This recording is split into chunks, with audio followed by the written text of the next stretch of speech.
I've just come back from watching Reading versus Stevenage, and yeah, 2-0 win. I mean, it should have been 3-0 really, but it got called offside in the end. But yeah, no, back-to-back wins. I didn't think this would happen. I didn't think, one, Ruben says to stick with the same lineup, pardon, Hutchinson coming in for wing.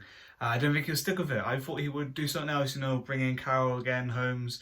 Yeah, and I just thought we wouldn't really win the game. Given that Stevenage won 3 in a row as well in the league, I wasn't very confident. But once the lineup was there, I thought, oh, you know what, we could do it.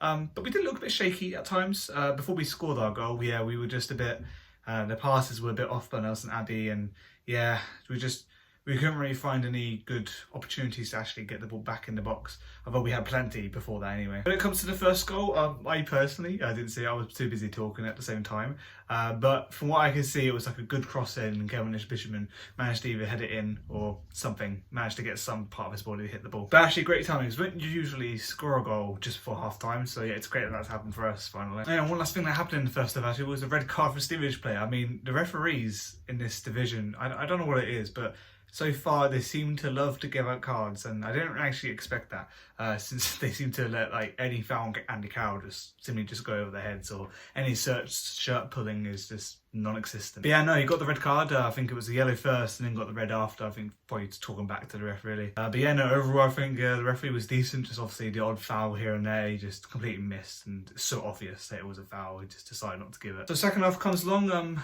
yeah, usually the opposition seemed to have the upper hand.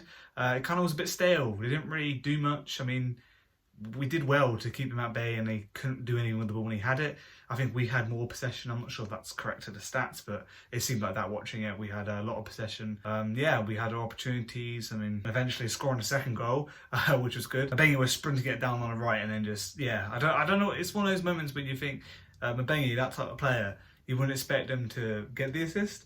You know, being the right back, yeah, he sprints, but then a lot of the time, to be quite fair, he does lose it or makes a really bad decision to pass it to someone else. But you know, they just managed to get in front of the player, just really going for it, hit it across the box, and yeah, Kevin Bishopman just there again, score his brace. So yeah, just great stuff overall. And then obviously later on we had that potential 3-0, but I think it was Kevin Bishopman again as well.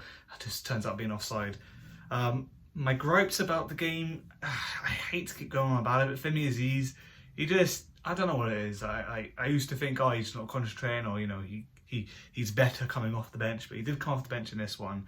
And yeah, I don't know what it is. I hate to talk shit about Academy products of the team, but he's just not good enough really for us right now. I mean, the only thing that's sort of saving his skin about all of this is the fact that we are playing well and we are winning. So his little moments of like mistakes and just lack of concentration is kind of unnoticeable across the whole thing really. But yeah, hopefully it's just a dip in form for him and he can, you know, switch things around eventually. I've got to think about my man of the match now, so I got to go with Kevin Bishopman. I mean, he did well. His defending was great as well. Defending from a striker is always a plus for me, and he took those goals well. I mean, I obviously didn't see the first one, but the second one, yeah, which had to be there, and he solved it in. So yeah, it was due his goal. He didn't get it last time out on Tuesday, but yeah, was definitely worth it. It was definitely great to see him actually bag goal. And before we wrap this up, we'll talk about the fans. It was a good atmosphere, wasn't it? I read it was like 11,000, so that's an improvement from what it was Tuesday. Well, makes obvious being a weekend game. Yeah, no, atmosphere was always top notch. Because more may it continue, and yeah, hopefully we get another win next time out. I don't know who we're firsting. I haven't really thought about that. I'm recording straight after the game, so yeah, whoever we're firsting, hopefully we can get the better of them. Oh, and also one more thing. What is actually happening with the likes of Carroll and Holmes? Are they injured? Or is it a case where, you know, they've just been sidelined out the team because they aren't necessarily playing well for us, or have shown that they are good?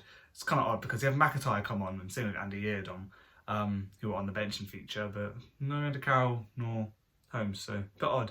Maybe it's the whole thing of like, they might be wanting an exit out of the club, so Ruben says, but Arco, if you want exit, then, you know, I need someone who's committed and actually want to be here to play. But I hope it's not the case, because he likes the Holmes, you know, being kind of homegrown in Reading and everything. Yeah, it'd be kind of sad to see him go, wouldn't it? And of course, Andy Carroll, quite a useful player when you need him. So yeah, to see him go would be very frustrating, and it means we need another striker. But yeah, that's been my thoughts of this game. Let me guys know things below, and I'll see you guys next time.